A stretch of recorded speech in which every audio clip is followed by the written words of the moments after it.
Have you ever felt trapped in a relationship that drains your soul, leaving you questioning your own sanity?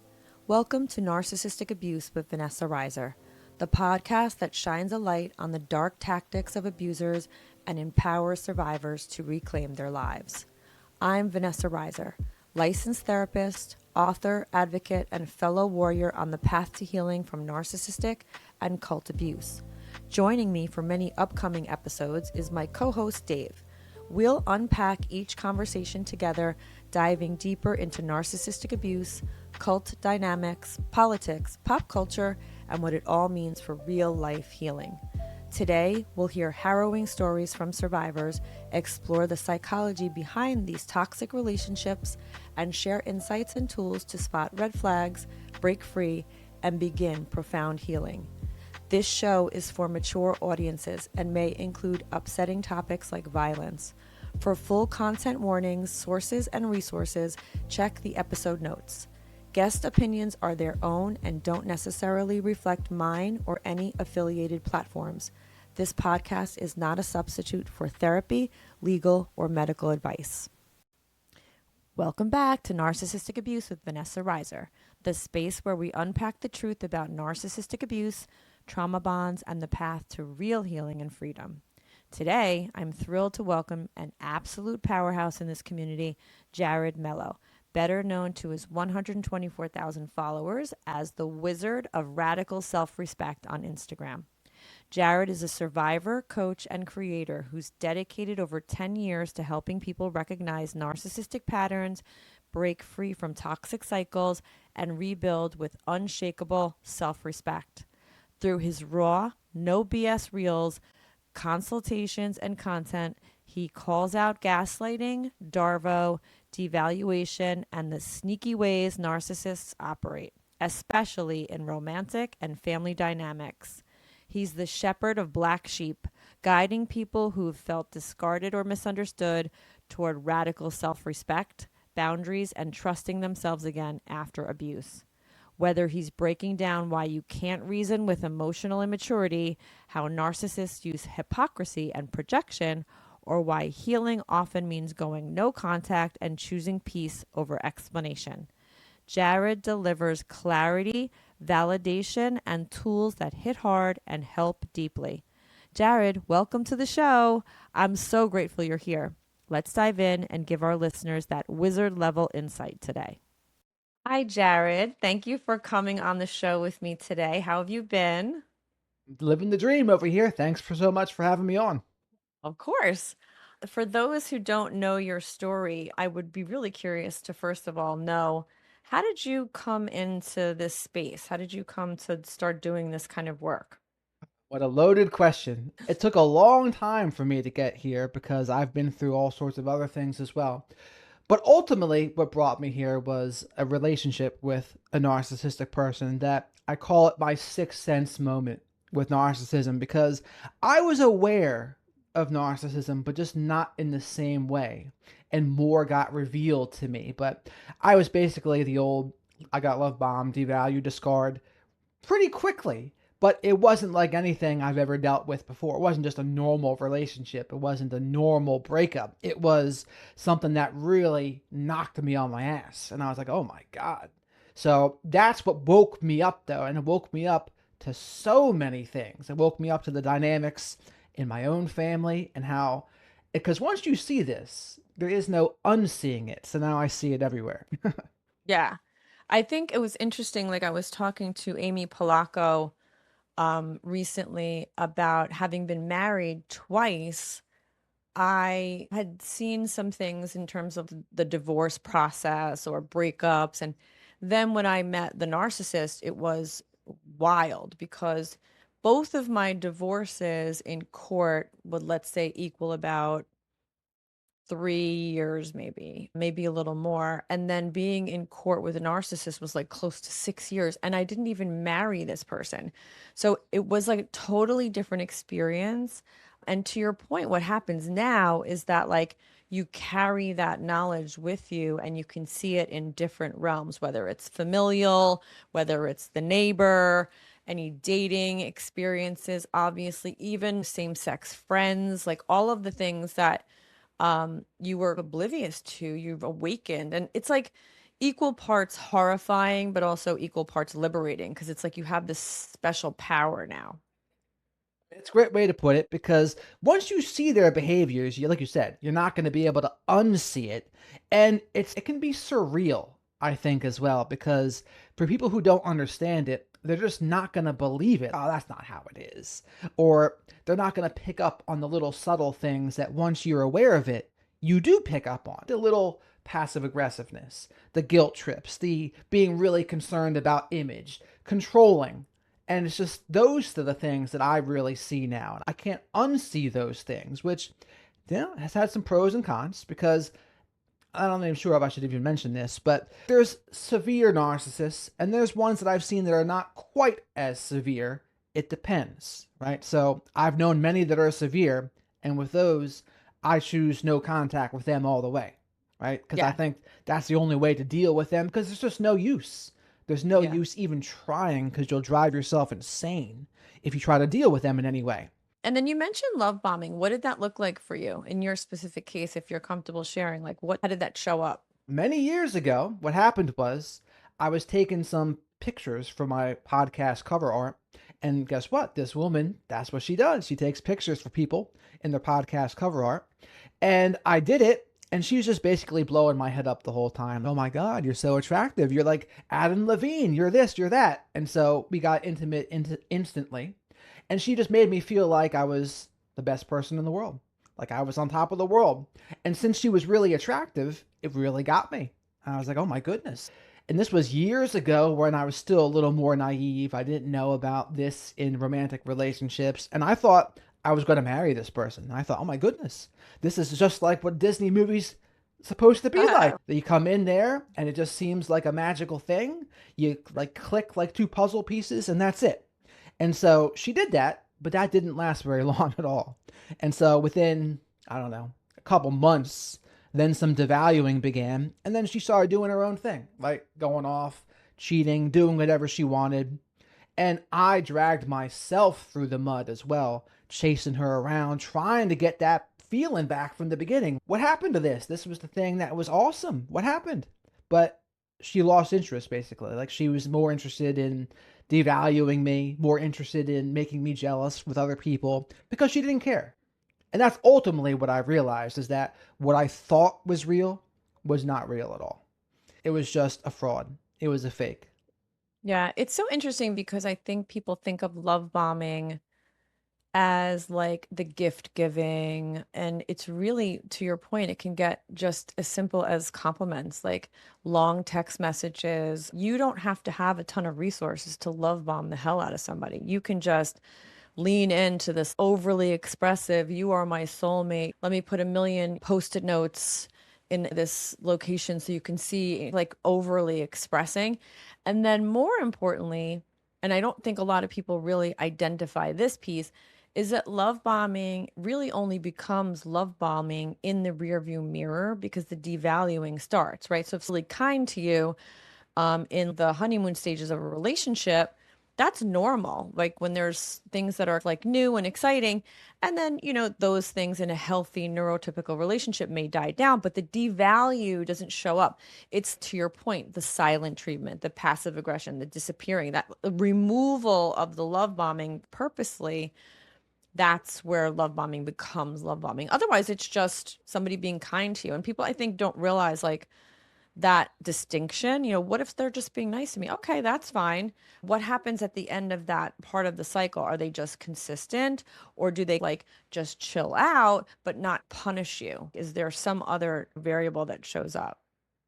I think that's an interesting part of it too. Like you said, it's not even about gifts at all, especially for men. Or men on the receiving end of being love bombed, all it takes is sex. If you get Yep. tons of sex from an attractive person right away, for most men, that's going to be better than most gifts. And that's all it takes. And narcissistic women and sometimes borderline women too, they know exactly that's what men want. They know that. Yep. So for Yep. men, it's a little different when men are love bombing women because women are more like aware of this, right? They know, like they know what a lot of men would want. So it looks a little different, I think, when men are love bombing women versus when women are love bombing men. But Yeah. The most devaluing I received was more in family relationships because with that one, I was gone. Like, it was basically went from belittling, trying to make me jealous, triangulating me, getting like duper's delight when she would just like scroll through her phone and I'd see guys with their arm around her. And I'd be like, what is that? And then she would like just laugh at me. Or there'd be condom wrappers in her apartment that weren't mine. And I was like, ugh. But looking back on it now, it's so obvious. Oh, of course she was cheating. Of course this. But instead, she came up with all these wild stories about, oh, this was there from before I met you. And it's like, who keeps a condom wrapper on their bureau for 6 months? Nobody. So she just lie and say whatever. But the family relationships, that's when the devaluing really came out because, like, I have had cousins that have treated me worse than any romantic relationship, which is weird because it's a family member, it's a cousin, and it's a guy cousin too. But this person, what they would do, and it worked more because they knew me. So they would use anything that they saw that maybe I was embarrassed about or any mistakes I've made, and then they'd make sure they throw them in my face. And they were constantly trying to find things I was doing wrong, constantly trying to find ways to point out my shortcomings in some way. Oh, you need to be doing this better. You need to be doing that better. And when I tell people about this, they get surprised because it was a family relationship and it was also a guy. And they're like, why would a guy do this? Well, when you're really competitive, like a narcissistic person would be, like they feel powerful and more powerful and superior when they put you down.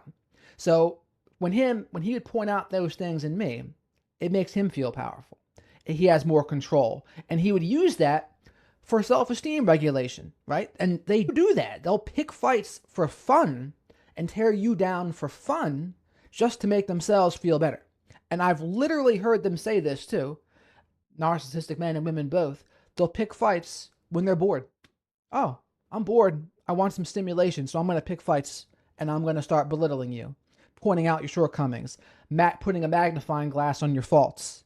And again, it's the most painful when there can be some truth in what they're saying too, because it's not always just an outright lie, which makes it trickier, right? It'd be easier to overlook it if it was just a flat out lie. But sometimes they'll pick on a little bit of truth and then they'll try to amplify it just to make you feel like crap. So people like that, the only way to deal with them is to just get them out because there's no healthier relationships to be had with them. Yeah, I remember in my abusive relationship, my abuser would actually say to me during a fight, he would say, "You're turning me off." And I remember he said it so many times. And at the time, I was like, I'm not trying to turn you on because it's an actual conflict, like it's a huge fight. But really, in the rearview mirror, I know now that he was actually telling me, you're turning me on. And I believe he was aroused by my engagement with him. I believed at this point in my life fully, knowing what I know now, that he was sexually aroused by getting a charge out of me, whether it was like, yeah, fuck you. Like whenever I would engage him in anything that was positive or negative, because to your point, they are perpetually bored, he was aroused. And I believe that it kind of highlights a little bit more of a malignancy in some ways. And there are often overlaps with sociopathy, etc. But this was really an interesting thing. Like when I thought about it upon reflection, I was like, because when you have a neurotypical mind or you're thinking literally, right? Like you're thinking logically, you're like, what do you mean I remember for a long time just being like, that's gross. But like, why would you bring up being turned on or turn off? Or why am I turning you off? But now I believe that he was aroused. And I think that they can get like a charge, a dopamine kick. Ooh, look what I have the power to do. I have the power to make you become upset or to make you become even elated. Whatever it is, I'm doing that to you. I'm in control of that. It sounds like he had a little more sadism, right? When they get off on hurting other people and their pain, that's the stuff to really watch out for because that can get really dark, right? That's what serial killers, like that's at the end of the spectrum, that's where it ends, right? Sexual sadism. Most of them, people like a Ted Bundy or the BTK killer, that's what they are. They are sexual sadists, right? Now, a narcissist, Now, not all narcissists are going to be serial killers, of course, but they'll have milder versions of that Hmm. where, yeah, them torturing you a little bit emotionally, they can like that. Anything that like shows to them, yes, this is how powerful I am. I can influence Vanessa's emotions and make her upset. That makes me feel more powerful. That makes me Yeah. feel superior. I have control over her emotions when I do that. I like that. What they would Yeah. hate is the opposite. Is when they Hmm. have no control over your emotions, when And you're not you affected, right? that they can't stand that because that makes them feel like that makes them feel less than. They would then you see the rage, the anger, the gaslighting, and fill in the blank with whatever else. Yeah, and you brought up an interesting point as it relates to the condom wrapper. Because if somebody who is toxic or narcissistic is bored too, it may not even be that they're cheating, and most of them are, almost all, Yeah. because they need constant supply. But like that kind of crafting of a conflict, like I'm going to put this condom wrapper here so that this person will become jealous, or I'm going to triangulate these people. So sort of orchestrating of nonsense totally checks. Yeah. What I see it as is this, right? Where if they try to make you jealous, they like it seeing you get all upset. Oh no, did you cheat on me? And that reaction they see you have where you actually are really bothered they did it and you care and they see you getting like upset, they love that. It makes them feel powerful, right? Oh yeah. Look at how much this person's trying to lasso me in, how much they care that they think I've cheated on them. And again, like you said, most of them absolutely are cheating, right? So it's not even a fabrication. But some of them, they might orchestrate these kinds of events even if they didn't, just because they're bored, just because they feel like it. And again, to people who don't understand it, they'll probably think that doesn't happen, but it does happen. Like these people will pick fights over nothing just because they have that chronic boredom a lot of times and they want that stimulation. And that's why you'll see also a lot of them do all sort besides cheating. There'll be pornography stuff with men a lot of times, or gambling, drugs and alcohol stuff. Very common for those things to be there as well. Yeah, always an addict. I always say that. Not all addicts are narcissists, but all narcissists are addicts Yeah. because they are addicted to attention, and the dopamine kick that they get from that attention. So that's what I remember being with my abuser, and I would say, like, you could ruin a wet dream because we would literally be like in the fanciest resort, and he would be just miserable because he was chronically bored. I don't think that he could feel things. I don't think that stimuli like would hit him the same way somebody who has a logical brain would think. He was just constantly aggravated and looking for something, always agenda driven. Let me find this way to stir up shit. How can I cause disruption? It was like wild. And keep in mind, I was only there for a year and a half. So it was quick. I figured it out and I had no idea what this was. And that's just how the level, it was like every day there was some new disaster. I just it was wild. And then what's really interesting too, like what you mentioned about your cousin, were there variables involved with the family dynamic where you were dealing with the smear campaign? Did you get blacklisted from family? Did people push you out or did you distance yourself? What did that end up looking like? There's people that were on his team, right? So they have people that are more flying monkeys, I would say. And my family's unique in the fact that there's different versions of them, right? That's one side, and he has his flying monkeys on that side. And then there's at my grandparents' level, that's also where it started. And I see like she had three daughters, and all of them gravitated towards narcissistic guys because of her, more than likely. So that's just another layer of the whole thing. So when it came to that, what I had to realize is the people that were flying monkeys for him, everything I say to them, they're going to report it back. Even though I'm no contact with him, everything I say to the flying monkeys, they're going to tell them everything I say. And I learned this the hard way, of course, because I would just talk to this person because they're also a family member. But then I had to realize, oh, wait a minute, they are on his team. They're not on my team. So he's trying to get information out of me by using her. So they would fish. So he would fish. And so I had to realize, okay, got to be careful around this person, which is unfortunate, right? Because it wasn't the abusive person. It was just another person, but that other person chose to take their side, chose to be a flying monkey for them and enable them. And it makes me wonder sometimes, because, yeah, this person might be a little narcissistic, but just never that bad towards me. Not like my cousin. My cousin was out of control. But the flying monkeys, because my cousin would mistreat her too.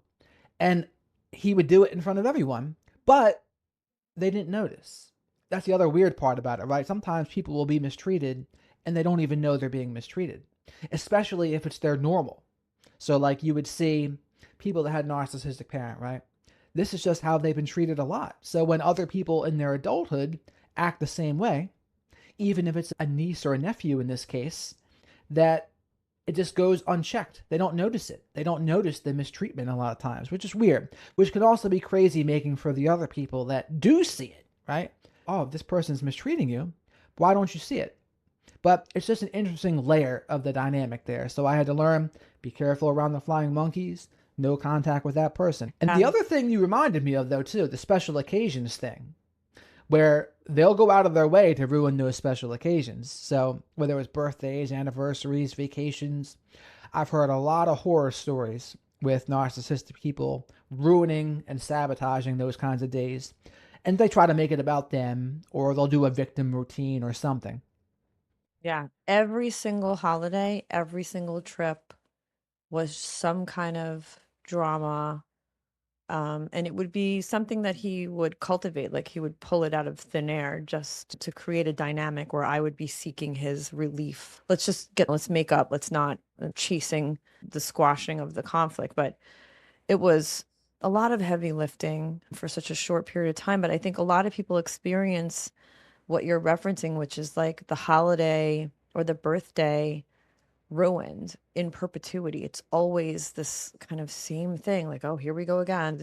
And I think it's because if you're first of all, if you're in a vulnerable situation where you're out of the country and you're alone, they can really manipulate you. They have easier access to you fully and your full attention. It's not like you're going to be like, oh, well, let me get in my car and get out of here and go to my girlfriend's house or whatever. It's you're stuck with me in this hotel. And we hear this from victims a lot too, where they get abused in the car. Because similarly, like you can't just jump out the window of a moving vehicle. So anytime that they can get you isolated, they're going to turn up the dial and do this stuff. Birthdays, I think, are interesting, and holidays, because I think a lot of times it's not just about them. So they're like, why isn't the focus totally on me? This kind of thing. It's an interesting point you made about the cars too, right? Or they'll drive quickly to try to scare and intimidate you. I've seen that happen before as well. And in the family dynamics of birthdays, anniversaries, etc., and this is more for the family. So say there's a narcissistic grandparent, grandmother, grandfather. They're really good at getting people to compete for their affection a lot of times and getting people to so they'll triangulate people subtly, right? And they want, okay, who's going to be the best son or daughter? Who's going to be the best grandkid? Who's going to treat me the best? And they'll do this by like little subtle things, right? And they'll have their favorites. And this is another thing, part of the dynamic I've noticed too, where God forbid someone ever loses a child. So this has happened in my family too, where someone lost a child. In death, that person becomes like a saint, a golden child, and then their children by extension become the golden children by extension. And they're very good at subtly pinning people against one another, getting people to compete for who can be the most caring person towards them, who can be the most loving person. And you have to really step back to notice the competition that's there and who's really pulling the strings. Because, especially, and this is the other thing, in narcissistic families, it's not always just one narcissistic person. There can be more than one. There can be several, right? There can be cousins, aunts and uncles, even multiple within the family. That happens too. So when someone isn't that way, but everyone else is around you, that's a crazy making thing as well, because they're all playing this distorted narcissistic game. And it's just hideous. And this is why so many people just end up leaving. They end up getting out of there because why do we want to play this game? Why do we want to be involved with this madness? Yeah, and I see the name that you have here, Jared, the shepherd of black sheep, is exactly what happens is you become the black sheep of the family. And when I wrote my book, I designed the book to fuse the concepts of narcissistic abuse and cult abuse. And in a cult, when you extricate yourself from that environment, you are absolutely the outlier. You are wickedly outnumbered. And everybody, in your family, depending on who's in the cult, you may have to leave them all behind, including your own children, if you're trying to get out of a cultic scenario. And then you become the black sheep. And we see this with family systems. It's no different than when you leave a cult.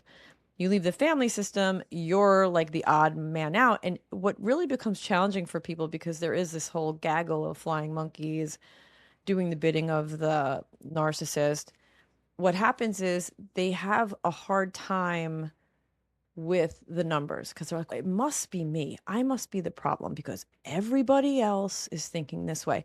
And so they have this uphill battle. It's, wait, how do I reconcile that I'm the only one who sees this?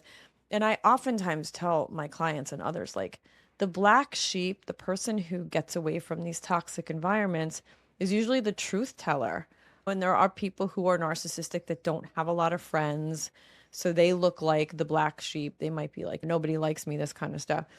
But if it's a cultic scenario or a cultic family system or an abusive relationship with a bunch of people and they are all subscribing to your abusers, and this abuser did this thing a million times, it's okay to be the black sheep. That's really important for people to identify, is that you could have the numbers against you and be absolutely right. 100%. And again, and you reminded me that with the cult stuff too, where just because someone doesn't admit they're wrong, and just because a group of people also doesn't admit they're wrong, in no way makes them right. And Exactly.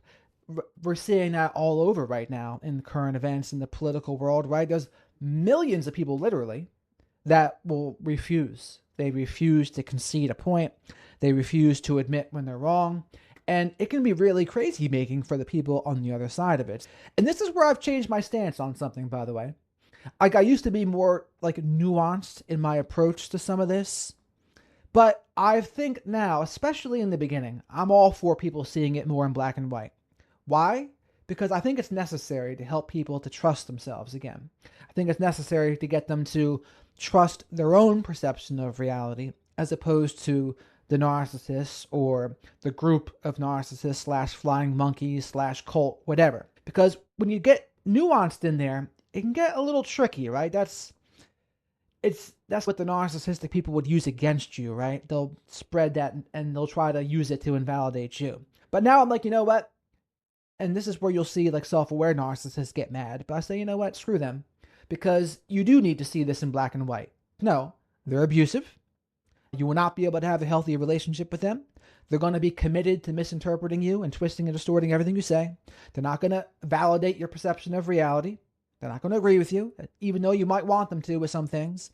And that's where people have to recognize, okay, like, why do I want them to agree? But because they have this thing in them where, like, you notice yourself sometimes, you want them to agree with you. Can they just see it this way? Can they just see the reality of it all?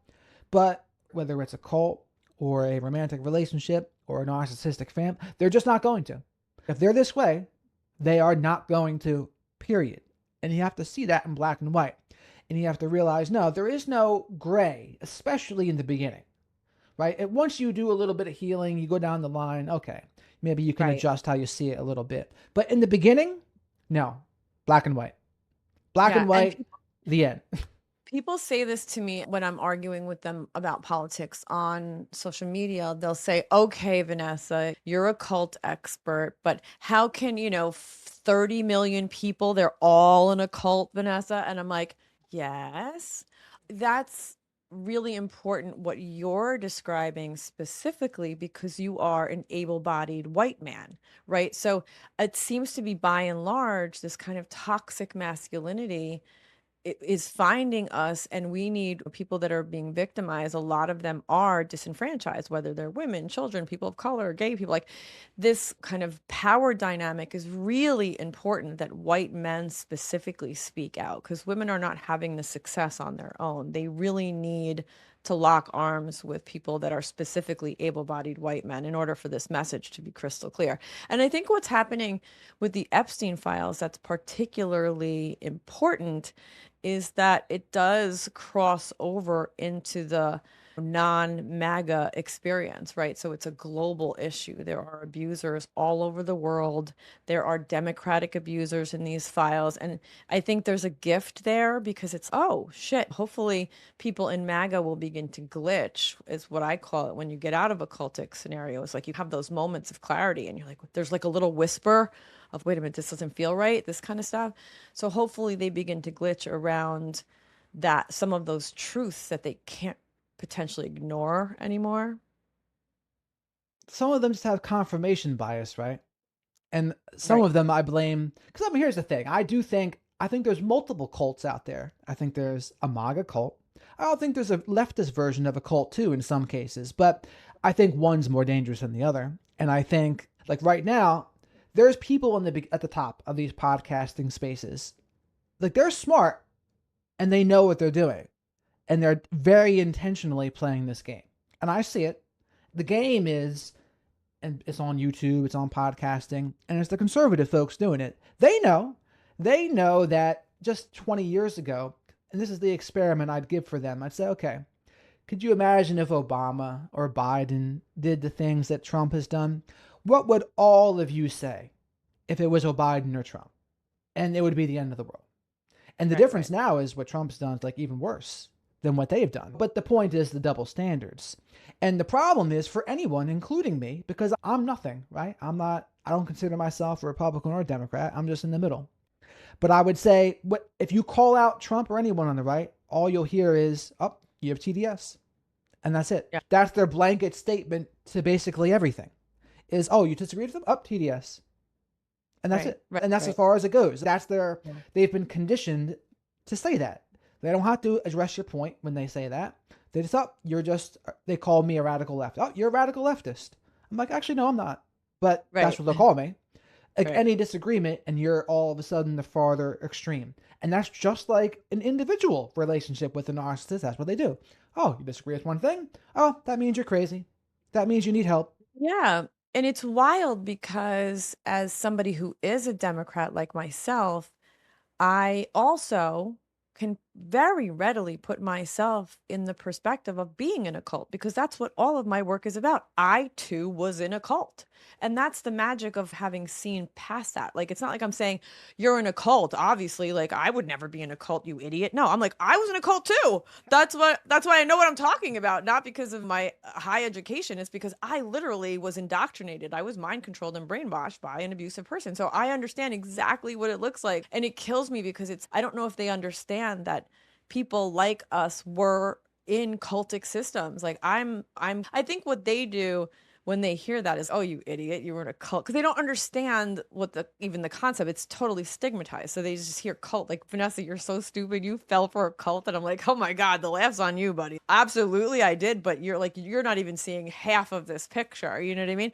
But I think that is the irony. It's that, like, people like myself who are Democrats raging around Trump and all of the garbage, I was in a cult. I get it. Like, I'm trying to guide you slowly come towards the light because I understand what it means more than anybody, I feel, as far as cultic scenarios and defining it. My whole lane is built around fusing those concepts. Like, a lot of people in this space just talk about narcissistic abuse, but I'm screaming about the cultic, the mind control that goes on, It's between important. those two, and identifying them as being absolutely the same.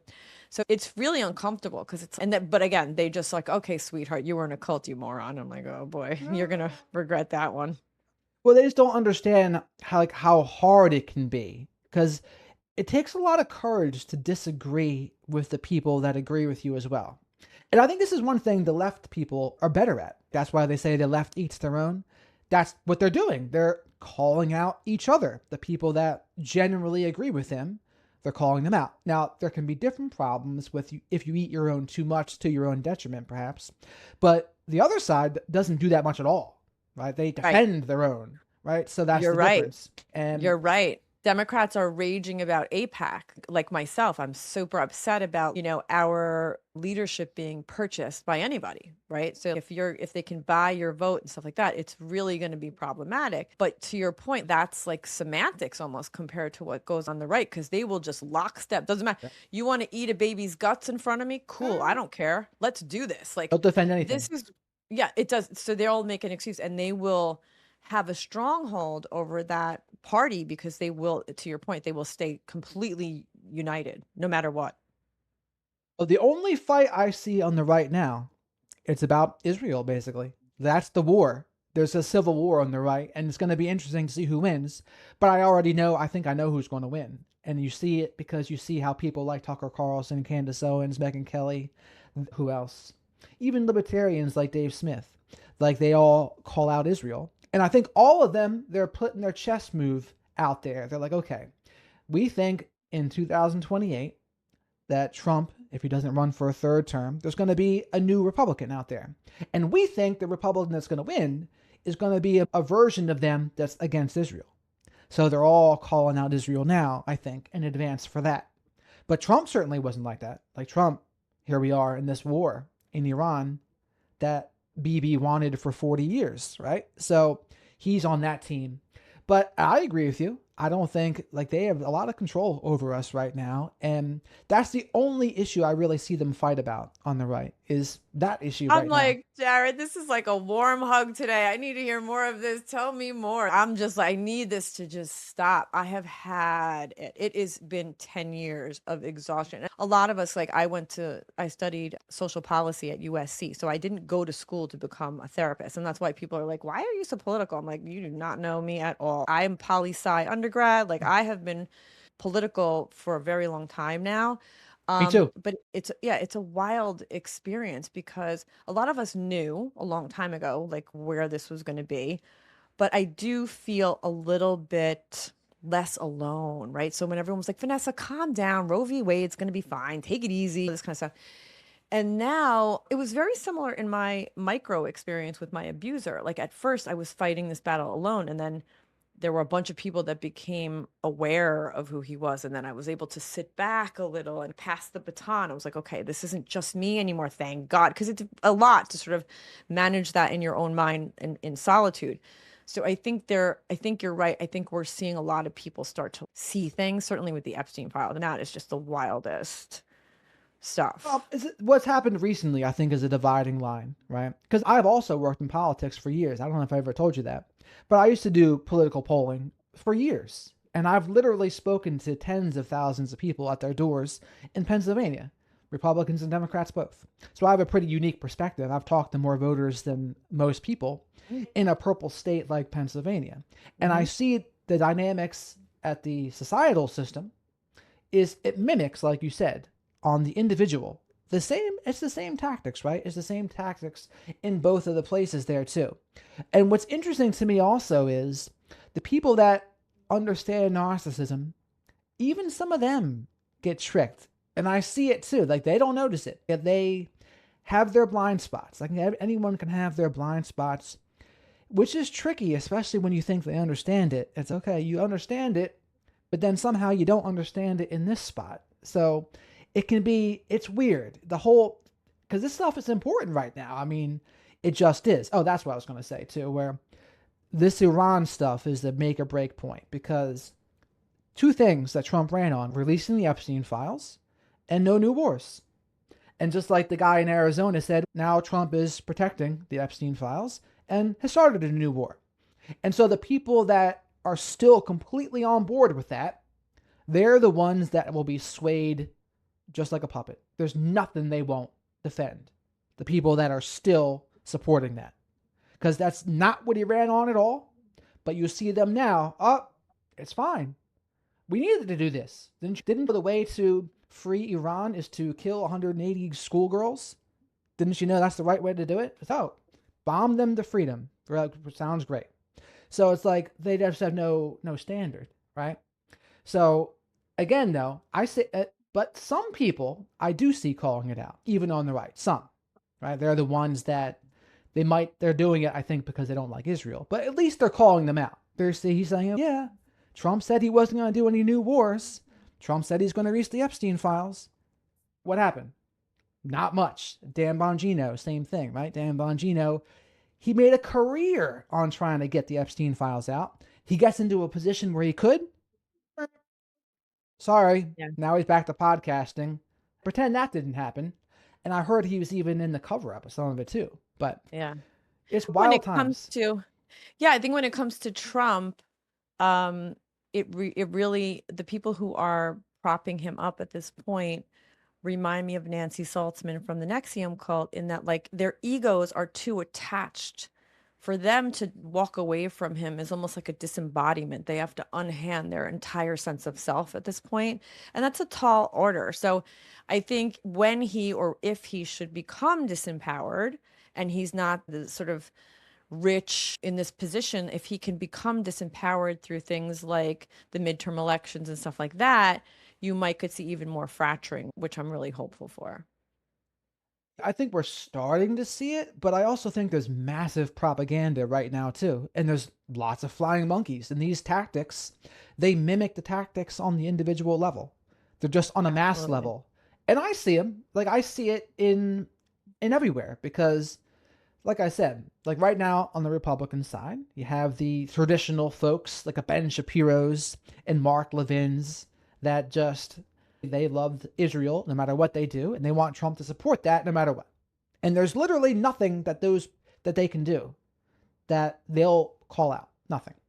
Now, to some Yeah. of the extreme right's credit, I see them calling out Trump. So there's this guy who grew up by me. He's an extreme right person. But to his credit, I see him calling it out. And most people, like you'd probably disagree with 95% of what he says. But this one thing you would like because he's calling Trump out for it. He's, you know what? He ran on No New Wars. He ran on releasing the Epstein files. Neither of them's happened. And he's right. That's why your finger's on the pulse of Iran. That's why you're seeing something. No, it's really important. So I could talk to you all day. I didn't even know that we had these political conversations, you and I, that would be so dynamic. So that's like so refreshing. I I know don't bring some him people out. are, yeah, I think some people are afraid to do that, but also less and less, which is good. I think people are starting to engage. We'll have to do like a part two, or you'll have to come back on. I'd love to talk more about that too. I try sometimes on Instagram, but people just can't handle it. If you say one thing people don't like, instantly they're gone. And they'll say to me, "Oh no, it's not. I see enough politics." I say, is that really what it is, or you just heard one thing you don't like, and so now you're getting out of there? But and this is a deeper issue, right? So as content creators, this is why echo chambers can happen a lot of times, where if you like, because me, I don't fall neatly into a box, which makes it difficult for me. So when you don't fall neatly into a box, you lose people along the way whenever you disagree with them about anything. And so I say one thing people don't like. So maybe if I were to call out Israel, for example, all the people who like Israel they'd be gone. If I call out something on the left, a lot of people don't like that would probably leave too. So it puts me in a weird spot where I'm like, oh my Yeah. goodness, if I'm honest here, it's getting in the way of the business side of things, which is like what is Right. my ultimate purpose on Instagram. It's more about narcissism. Now I've made an exception here today, of course, because sometimes I'm Thank tired you. of just not speaking my mind because I do think it's important.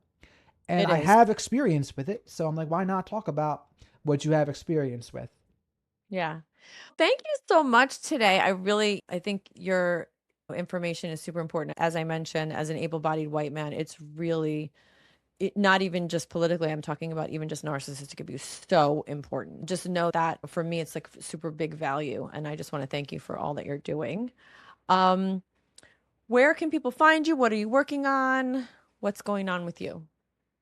Thank you for having me on, first of all. And I'm the Wizard of Radical Self Respect on Instagram and YouTube. I've actually been doing a lot of true crime stuff on YouTube where we've been going over the Nancy Guthrie case, but we had previously gone over the Michael McKee case, the double homicide with Tepes. That was all about narcissistic abuse and coercive control. There was the Nick Reiner case we went over before that. That's about addiction. I think vulnerable narcissism, maybe covert narcissism with Nick Reiner too, and whatever else was going on with him when he killed his parents. So I'm going over that on YouTube. And I do my one-on-one consultations about like people, like helping them get clarity and guidance on narcissistic dynamics, etc. So that's what I've been doing. That's awesome. People have to go check you out. And I'm going to go look at your stuff too, because I'm super interested in all of that. The true crime is so important. Well, thank you for coming on. So good to be with you. And we'll chat soon. My pleasure. Be Thanks well. so much for having me. Okay. Thank you for joining us today on Narcissistic Abuse with Vanessa Reiser. If this episode resonated with you, or if you recognize any of these patterns in your own life or someone you care about, know that you are not alone and healing is possible. If you found value in this conversation, please take a moment to like, subscribe, share, and leave a review. It helps us reach more survivors who need to hear these messages. For exclusive bonus content, deeper discussions with Dave and me, and ways to support the show, join us on Patreon or follow along on Instagram or YouTube at Vanessa Reiser LCSW. Until next time, keep choosing yourself, setting boundaries, and walking toward the light. And remember, healing is a radical rebellion, and your peace is the revolution. Take care, and I'll see you in the next episode.